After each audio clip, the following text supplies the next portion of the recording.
तो फिल्म की शुरुआत में हमें स्पेस में एक बहुत बड़ी माइनिंग शिप दिखाई जाती है जो दूसरे प्लैनेट से अर्थ के लिए रिसोर्सेज इकट्ठे करने के लिए जा रही थी। शिप के अंदर सभी इंजीनियर्स और एस्ट्रोनॉट अपने अपने स्लीपिंग पॉड में सोए हुए थे। स्पेसशिप ठीक अपने रास्ते पर थी, लेकिन मंजिल पर पहुंचने से पहले ही स्पेस में मौजूद बहुत से मेट्रॉइड इस स्पेसशिप से टकरा गए।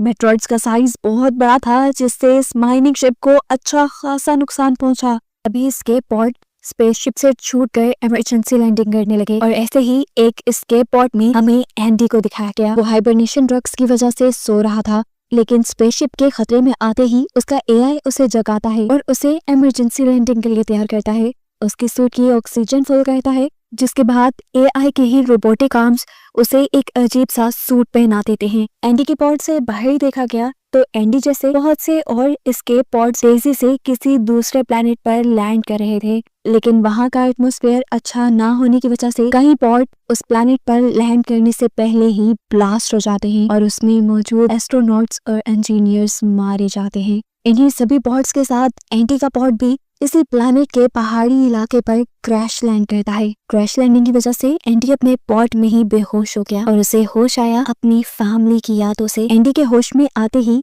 एंडी का एआई उसे फौरन इस पॉड से निकल जाने को कहता है, लेकिन पॉड में खराबी की वजह से वहाँ की सारी ओपनिंग जाम हो गई थी। एंडी ने जब अपने इमरजेंसी इक्विपमेंट्स देखे तो उसमें फ्लेयर गन भी नहीं थी, क्योंकि एंडी एक छोटा इंजीनियर था और उनकी कंपनी ने सभी फ्लेयर गन्स सीनियर्स को दी थी। वो अकल लगाता है यहाँ और अपने पास पड़ी हुई एक हथौड़ी टाइप किसी चीज से अपने पॉड की विंडो तोड़कर बाहर निकलने की कोशिश करता है, लेकिन खिड़की के टूटे हुए कांच ने उसके सूट को डैमेज करना शुरू कर दिया था, जिसमें से ऑक्सीजन बाहर निकलने लगी थी। और उसने अंदर आकर अपने सूट को सील किया और तभी उसके एआई ने उसे बताया कि तुम्हारा पॉड जलने लगा है, जान बचानी है तो जल्दी इसमें से बाहर निकलो। बिना एक भी मिनट जाया किए वो अब पॉड से बाहर निकल ही आया, जिसके बाद उसका पॉड तबाह हो गया और अचानक उसे आसमान में आग भी जलती हुई दिखाई दी। हवा में उड़ती हुई ये आग उसी की तबाह हुई स्पेसशिप थी जो इसी प्लेनेट पर आकर गिर जाती है। उसके गिरने की वजह से यहाँ पे एक बहुत बड़ा धमाका सुनाई देता है, जिसकी लहर ने एंडी को भी उठाकर कई किलोमीटर यहाँ से दूर फेंक दिया था। इस सबके बाद जब एंडी को होश आया तो एंडी ने अपने एआई से पूछा कि वो इस टाइम कहाँ है। उसका एआई बताता है कि वो एक अननोन जगह पर है, एक ऐसे प्लेनेट पर है जिसे अभी किसी ने डिस्कवर ही नहीं किया। एंडी जब बाकी सर्वाइवर्स के बारे में पूछता है तो उसके बारे में भी अब एआई को कुछ पता नहीं था, क्योंकि सभी उससे काफी दूर थे। नाचार वो यहाँ बैठने ही वाला था कि उसे कुछ दूरी पर रोशनी दिखाई दी, जिस रोशनी की तरफ उसने बढ़ना शुरू किया। रास्ते में उसे उसकी शिप भी दिखाई दी जो बुरी तरह तबाह हो चुकी थी। वो इसे इग्नोर करते हुए आगे बढ़ जाता है। उसने सिर्फ शिप को ही इग्नोर नहीं किया, बल्कि शिप के ऊपर अजीब किसी के पंजों के और खूनों के निशानों को भी इग्नोर कर दिया था, जो उसके लिए खतरा साबित हो सकते थे। लाइट के पास पहुंचने पर उसकी खुशी का कोई ठिकाना ही नहीं था, क्योंकि वहां पर उसी के साथ का एक और सर्वाइवर मौजूद था, जो भी एंडी को जिंदा देखकर बहुत खुश होता है। अब इस एस्ट्रोनॉट का ख्याल था कि इन दोनों के अलावा कोई भी सर्वाइव नहीं कर पाया। डिवेन इनकी शिप के कम्युनिकेशन सेंटर में काम करता था और उसे अर्थ पर सिग्नल भेजना बहुत अच्छे से आते थे। उसने अर्थ पर सिग्नल भेजने के लिए यहाँ पर एक सेटअप भी लगा लिया था। वो एंडी को बताता है कि यहाँ से अर्थ तक एक पैगाम जाने में भी पूरे 8 माह लग जाएंगे और अर्थ से यहाँ तक कोई भी इमरजेंसी शिप आने के लिए पूरे 2 साल का वक्त लगेगा। लगभग 3 साल इन्हें यहीं रहकर सरवाइव करना होगा और फिर कहीं जाकर उम्मीद बनेगी वापस अर्थ पर जाने की। ये सुनकर एंडी तो बस उदास ही हो गया, क्योंकि उसे लग रहा था कि वो लोग नहीं जा पाएंगे वापस। तब डिवेन उसे हौसला देता है और कहता है कि अपने अंदर उम्मीद की किरण जलाए रखो, हम जरूर वापस जाएंगे। एंडी पूछता है हम सरवाइव कैसे करेंगे। जवाब में डिवेन कहता है जितने भी लोग यहाँ पर मरे हैं हम उनके गोश्त पे पूरे 3 साल तक जिंदा रह सकते हैं, क्योंकि यहाँ पर ठंड भी काफी ज्यादा है और ऐसे में डेड बॉडीज खराब भी नहीं होंगी। ना चाहते हुए भी एंडी को उसकी सारी बातें माननी पड़ती है। इनकी इन्हीं बातों के दौरान एंडी का पाँव एक वायर में फंसता है और वायर इक्विपमेंट से उतर जाते हैं, जिसे लगाने के लिए एंडी पीछे मुड़ जाता है। जब वो वायर लगा रहा था तो हमें देखने को मिला एक अजीब बड़ी सी क्रिएचर ने उसके साथी के ऊपर हमला करके वो उसे वहां से ले गया। और एंडी ने जब पीछे देखा तो उसका साथी कहीं भी नहीं था। वो कंफ्यूज हो गया कि आखिर इतनी जल्दी कोई गायब कैसे हो सकता है। वो तो चला गया था, लेकिन अब एंडी को तो अर्थ पर मैसेज भेजना था। वो डिवेन के बताए हुए तरीके से उसकी मशीन इस्तेमाल करता है और अर्थ पर मैसेज भेज देता है। यहाँ से उसने डिवेन की गन भी ले ली थी, क्योंकि आगे चलने पर ये इसके बहुत काम आने वाली थी। आगे बढ़कर यहाँ रहने के लिए एंडी अब कोई ठिकाना ढूंढ रहा था। लेकिन दूर दूर तक उसे कोई ठिकाना नजर नहीं आता। उसका एआई उसे बताता है कि उसके सूट में अब इतनी ज्यादा ऑक्सीजन भी नहीं रही। ये सुनकर उसकी फ्रस्ट्रेशन और बढ़ जाती है और वो जोर जोर से चिल्लाने लगता है। लेकिन तभी उसके रेडियो पर उसे किसी की आवाज सुनाई दी। ये नाओमी की आवाज थी, उसकी सीनियर एस्ट्रोनॉट जो भी सर्वाइव कर गई थी। इस टाइम नाओमी उससे कॉन्टेक्ट करके और उसे बताती है कि मेरी टांग मेरे पॉट में फंस गई है, प्लीज आकर मुझे बचाने में मेरी मदद करो। लेकिन एंडी का एआई स्कैन करके बताता है कि नाओमी का पॉड उससे इतना दूर है कि 2 दिन उसे चलकर जाने में लग जाएंगे और इतनी ऑक्सीजन उसके पास नहीं है। तब नाओमी उससे कहती है तो मेरे पास आओ, मेरी मदद करो, मेरे पास ऑक्सीजन काफी है जिससे हम दोनों जिंदा रह सकते हैं। अपने एआई की बातों को इग्नोर करते हुए वो नाओमी की जान बचाने के लिए निकल चुका था। दिन से रात हो गई, चलते चलते वो थक भी गया और तभी उसे अचानक पीछे से खौफनाक किसी के हुर्राने की आवाज आई। पीछे मुड़कर जब उसने देखा तो उसे तो वहाँ कोई नजर नहीं आ रहा था। उसने एआई को भी स्कैन करने को कहा, लेकिन एआई भी अंधेरे में ज्यादा कुछ नहीं स्कैन कर पाया और एआई ने वजह बताई कि कंपनी ने जूनियर्स को पुराने मॉडल का एआई दिया था जो अंधेरे में ज्यादा स्कैनिंग नहीं कर सकते और ये सब उन्होंने पैसा बचाने के लिए किया था। ये सुनकर एंडी को और शौक लगता है।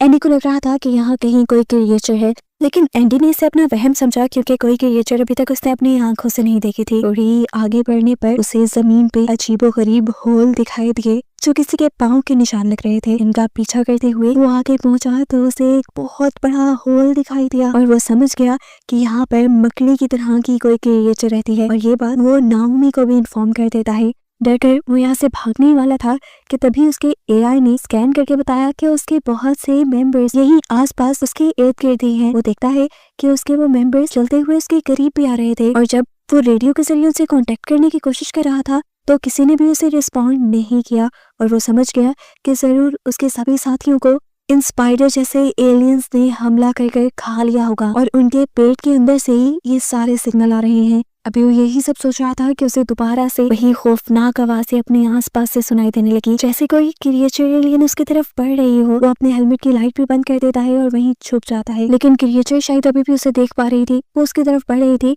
जिससे बचने के लिए एंडी अपने हाथ में पकड़ी हुई फ्लेयर गन से उसके ऊपर हमला कर देता है। जहाँ रोशनी होने पर सारी क्रिएचर्स उसे देख लेती हैं और सभी उसके पीछे पड़ जाती हैं और ऐसे उसे ये बात पता चल जाती है कि एलियंस रोशनी में उन्हें ज्यादा अच्छे से देख पाएंगे। खैर जितने भी एलियंस उसके पीछे पड़े थे उनसे बचने के लिए ये भागने लगा और भागते भागते एक बड़ी सी पहाड़ी से नीचे गिर गया। हैरानकुन तौर पर इतने बड़े हादसे के बाद भी एंडी बच गया था। ऊपर से वो क्रिएचर उसके ऊपर गुर्रा रहा था क्योंकि वो क्रिएचर नीचे नहीं आ सकता था और उसके पेट में हम 4 एंडी जैसे और लोगों के भी सिग्नल देख पा रहे थे। यहाँ गिरने के बाद एंडी का सूट फट चुका था, उसके सूट से ऑक्सीजन बाहर निकल रही थी, इसीलिए वो अपने एक स्प्रे से अपने सूट को सील करता है और तभी उसे रेडियो में किसी की आवाज सुनाई देती है। ये ड्वेन था जिसे हमने पहले भी देखा था। ड्वेन उसे कहता है मेरी मदद करो, मैं इस क्रिएचर से लड़ रहा हूँ। एंडी भी ये जानकर हैरान हुआ था कि ड्वेन अभी तक जिंदा है, लेकिन अभी उसके अंदर इतनी हिम्मत नहीं थी कि वो पहाड़ी पर चढ़कर दोबारा उस क्रिएचर के पास जाए और ड्वेन की मदद करे। तब नाओमी उसे हौसला देती है और कहती है मैं जानती हूँ तुम थक तो गए होगे, लेकिन तुम्हें ड्वेन की मदद करनी चाहिए ताकि हमारे सर्वाइवल के चांसेस और बढ़ जाएं। ये सोचकर और नाओमी की बात मानते हुए वो पहाड़ी के ऊपर चढ़ने लग जाता है। ऊपर पहाड़ी पर चढ़ने के बाद उसने देखा कि ड्वेन बड़ी बहादुरी से एक टाइम में दो क्रिएचर से लड़ा और फ्लेयर गन से उनके ऊपर हमला कर रहा था। उसने जैसे ही एंडी को देखा तो थोड़ा सा डिस्ट्रैक्ट हो गया और पीछे से आने वाली एक क्रिएचर ने उसे पकड़ कर मार डाला। जहाँ पर क्रिएचर्स भी एंडी को देख चुके थे, वो लोग अब एंडी की तरफ उसे मारने के लिए बढ़ते हैं और एंडी को बचाने के लिए जहाँ नाओमी अपने एआई के जरिए बाकी सारे पॉड्स का एआई सिस्टम ऑन कर देती है, जिनसे उन सभी पॉड्स की लाइट ऑन हो जाती है और ये सारे की सारी क्रिएचर उन पॉड्स की तरफ डिस्ट्रैक्ट हो जाती हैं और ऐसे एंडी को भागने का मौका मिल जाता है। भागते हुए एंडी एक अजीब सी जगह पर आ गया था। ये जगह पहाड़ों के दरमियान बनी बेइंतहा खूबसूरत थी। यहाँ पर पर्पल कलर के जुगनू थे। कुछ देर के लिए तो एंडी इनकी खूबसूरती में खो गया। अचानक एक जुगनू आकर उसके हेलमेट पर बैठ गया। हेलमेट पर बैठते ही उस जुगनू का रंग लाल हो गया और ऐसे ही बहुत सारे जुगनू अब उसके सूट पर भी आकर बैठ गए। सूट पर बैठते ही इन सारे जुगनुओं ने उसके सूट को डैमेज करना शुरू कर दिया था, जिससे वो जान गया कि ये जुगनू भी खतरनाक हैं। इसीलिए फौरन इन जुगनुओं को अपने सूट से हटाते हुए वो यहाँ से भाग निकला। भागते हुए अब उसका पाँव एक अजीब से कीड़े में आ फंसा था। उसने देखा कि ये कोई गड़ा नहीं था बल्कि एक मॉन्स्टर ही था, एक बड़े से मुंह वाला मॉन्स्टर जो उसे पकड़ कर निकलने लगा। एंडी को बहुत बुरा लग रहा था उसके पेट के अंदर। उसके पेट की चीजें देखकर एंडी को उल्टी भी आने वाली थी और घुटन भी हो रही थी। उसे हार्ट अटैक आने लगा। उसकी ये कंडीशन देखकर उसका एआई उसको फौरन ही करंट देता है, जिससे उसकी अपनी हालत भी बेहतर हो जाती है और उसके साथ साथ ये शॉक इस एलियन क्रिएचर को भी लग जाता है, जिससे ये एलियन क्रिएचर एंडी को अपने मुंह से बाहर उलट और फाइनली एंडी इससे बच जाता है। एंडी को मुंह से बाहर निकालने के बाद ये क्रिएचर दोबारा उसके पीछे पड़ गया, जिससे बचने के लिए एंडी आगे की तरफ भागा। जो एक टनल बनी हुई थी उसे छुपने के लिए ठीक जगह लगी, लेकिन यहाँ आना भी उसका गलत साबित हुआ, क्योंकि ये उन्हीं जुगनुओं की एक टनल थी जिनसे वो बचकर भाग रहा था और इन जुगनुओं ने दोबारा उसके सूट के ऊपर हमला कर दिया। सूट के फटने की वजह से उसकी सूट की ऑक्सीजन भी लीक हो गई थी। ऑक्सीजन तेजी से डाउन हो रही थी। ये देखते हुए एंडी नाओमी से कहता है, शायद अब मैं तुम्हें बचाने नहीं आ सकता। मेरे पास जितनी ऑक्सीजन है मैं शिप तक ही वापस जा सकता हूँ और वहां जाकर मुझे उम्मीद है कि कोई एक आध पॉट तो मिल ही जाएगा जहाँ से मैं ऑक्सीजन रिफिल कर पाऊँ और अपनी जान बचा पाऊँ। ये सुनकर नाओमी कहती है, ठीक है तुम शिप तक ही चले जाओ, मैं अपना कोई जुगाड़ कर लूंगी। लेकिन एंडी जानता था कि वो अकेली नहीं बच पाएगी, इसीलिए वो अपनी जान खतरे में डालकर नाओमी को ही बचाने का सोचता है और तेजी से भागता है नाओमी की तरफ, ताकि जल्द से जल्द वो नाओमी के पास पहुंच जाए। नाओमी के बहुत करीब पहुंचते ही उसकी ऑक्सीजन बिल्कुल कम हो गई थी, लेकिन फिर भी वो किसी तरह अपने आप को घसीटते हुए नाओमी तक पहुंच ही गया और नाओमी के पॉट पे आने के बाद वो बिल्कुल बेहोश होते हुए नीचे गिर। नाओमी फौरन अपने पॉट का दरवाजा खोलकर एंडी को अंदर ले लेती है और ऑक्सीजन मिलने पर एंडी को होश आ जाता है। यहाँ एंडी देखता है कि नाओमी का पाँव फंसा हुआ था, इसीलिए वो निकल नहीं पा रही थी। वो एंडी के पाँव को जब निकालने की कोशिश करता है तो एंडी को बहुत दर्द हुआ। यहाँ पे कोई ऐसी चीज भी नहीं थी जिससे ये लोग उसके पाँव को छुड़ा सकते। तब नाओमी की इमरजेंसी केस को खोलकर 2-4 चीजों को मिलाते हुए एंडी एक लीवर बनाता है और उसकी मदद से वो नाओमी की टांग को बाहर निकालने में कामयाब हो जाता है। इतना बुरा फंसने की वजह से उसकी टांग हल्की सी फ्रैक्चर हो गई थी, लेकिन ये तो शुक्र था कि उसकी जान बच गई। ये लोग अब अपने रिपेयरिंग स्प्रे और फ्लेयर गन को लेकर यहाँ से बाहर निकलते हैं। जहाँ बाहर निकलते ही बहुत सारे क्रिएचर्स ने उन्हें आसपास से घेर लिया था। उनसे बचने के लिए इन दोनों को यहाँ से भागना था, लेकिन नाओमी के तो पाँव में दर्द था। तब उसका एआई उसे एक हाई डोज मेडिसिन इंजेक्ट करता है, जिससे उसे दर्द का एहसास ना हो और ये लोग भागते रहते हैं। इन्होंने अक्लमंदी ये दिखाई कि अपनी डायरेक्शन को शिप की तरफ रखा और आखिर ये लोग शिप के उस हिस्से तक पहुंच गए जो थोड़ा सा ठीक हालत में था। यहाँ पर नाओमी इसी तरह शिप के एक कंपार्टमेंट को खोलने की कोशिश करती है और थोड़ी देर में वो कामयाब भी हो जाती है। अब ये शिप के अंदर गए थे कि बहुत सारे क्रिएचर इनके पीछे आ गए और नाओमी ने फौरन शिप का दरवाजा बंद कर दिया, जिससे उस क्रिएचर का आधा जिस्म कट के रह गया। ये देखकर एंडी को उल्टी आने वाली थी, लेकिन उसने बहुत मुश्किल से अपने आप पर कंट्रोल पाया और आगे की तरफ बढ़ा। इन लोगों ने काफी देर बाद सुकून का सांस लिया था। इससे पहले कि यहाँ पर कुछ बातें कर पाते, इन्हें देखने को मिलता है कि इनकी इस स्पेसशिप के अंदर पहले से ही 1-2 क्रिएचर आकर बैठ गई थी, जो अब इनके पीछे पड़ जाती हैं। इनसे बचने के लिए ये लोग जल्दी से एक और कैबिन में जाकर वहां का दरवाजा बंद कर लेते हैं और इन्हें पता चलता है कि यहाँ पर आकर तो इन्होंने सबसे बड़ी गलती कर दी, क्योंकि ये एक गैस चैम्बर था। बेबसी में एंडी दरवाजे को मारने लगा, लेकिन दरवाजा अब खुल नहीं रहा था। यहाँ फंसने के बाद इनके पास कोई और रास्ता नहीं था सिवाय इसके कि ये लोग आपस में ही एक दूसरे से बातें करें। नाओमी उससे कहती है, तुम इतने नाउम्मीद क्यों हो, हर वक्त मरने की बातें क्यों करते हो? जिस पर एंडी कहता है, मरना ही बेहतर है। नाओमी उससे कहती है, मैं जानती हूँ इसके पीछे कोई बहुत बड़ी वजह होगी। क्या तुम्हारी फैमिली? ये सुनकर वो उसे अपनी फैमिली की वीडियो दिखाता है। एक हैप्पी फैमिली थी उसकी वाइफ और बेटा उससे बहुत प्यार करते थे, लेकिन एक दिन उनका एक्सीडेंट हुआ जिसमें वो दोनों मारे गए और एंडी बच गया। एंडी उससे कहता है, वो सब मेरी ही गलती थी, मुझे मर जाना चाहिए था, लेकिन उनको नहीं। ये सुनकर नाओमी कहती है, जो होता है अच्छे के लिए ही होता है। ये लोग अब एक दूसरे को यहाँ पर गले लगाते हैं, क्योंकि इन्हें लग रहा था कि ये इनकी जिंदगी के आखिरी लम्हे हैं। लेकिन तभी नाओमी नोटिस करती है कि एंडी के सूट पर वो जुगनू थे जो पहले भी उसके सूट पर हमला कर रहे थे। वो इन जुगनू को उठाती है और अपने दरवाजे पे फेंकते हैं, जिससे ये जुगनू दरवाजे के साथ साथ दरवाजे के पीछे खड़े एलियन के ऊपर भी हमला कर देते हैं, जो एलियन बार बार इस दरवाजे को तोड़ने की कोशिश कर रहा था। अब दरवाजा खुल चुका था, इन्हें यहाँ से बचने के लिए कहीं और भागना था। ये लोग जब बाहर की तरफ भागे तो एक और क्रिएचर इनके पीछे पड़ गई।